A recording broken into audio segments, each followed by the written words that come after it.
તમે થ્રેસર બનાવવાની એક જસદણની કંપની છે જય ભવાની, એ થ્રેસરમાં તો એનું નામ તમે સાંભળ્યું હશે, પણ અત્યારે છે ને એને ચાપ કટરનો સ્ટોલ રાખ્યો છે અહીંયા.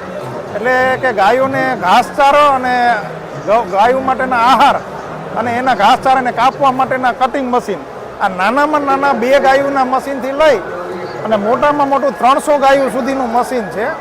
અને ચાપ કટર અલગ અલગ બનાવ્યા છે, એના સિવાય અલગ છે મશીન.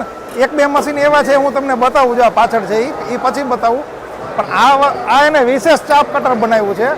આમાં ઘાસચારો તો કપાઈ જ જાય, પણ ગાયોને અનાજ તમારે દળીને આપવું હોય ને ભડકું કરીને, તો એના માટે ઘંટીએ સિસ્ટમ આપી છે.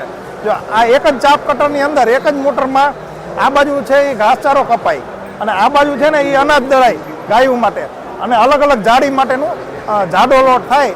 એટલે પશુને દળીને ખવડાવવું હોય તો આ મશીન કામ આવે. હા, અને એના સિવાય છે ને આ ભાઈ એના માલિક છે, બરાબર.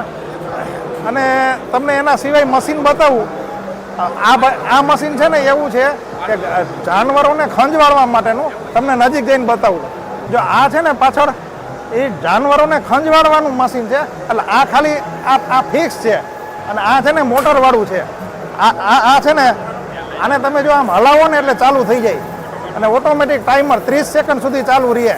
એટલે જાનવરોને કાંઈ ખંજવાળ આવતી હોય ને તો એનું મશીન બનાવ્યું છે.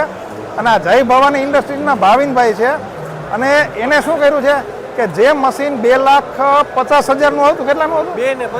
2,50,000નું આ મશીન આવતું ને, એ એને કેટલામાં બનાવ્યું? આપણે ખાલી 65,000માં બનાવ્યું, બરાબર. આ તૈયાર મશીન જે બ્રાન્ડેડ કંપનીનું લેવા જાય ને, બ્રાઝિલથી આવે, એ 2,50,000નું આવે, અને ભાવિનભાઈએ ખાલી 65,000માં તૈયાર કરી નાખ્યું.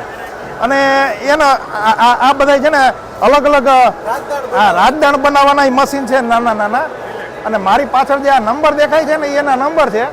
તમારે જો કોઈ કોન્ટેક કરવો હોય અને મશીનરી વિશે વધારે જાણવું હોય તો તમે નંબરમાં ફોન કરી લેજો અને ભાવિનભાઈ પાસે જાણી લેજો.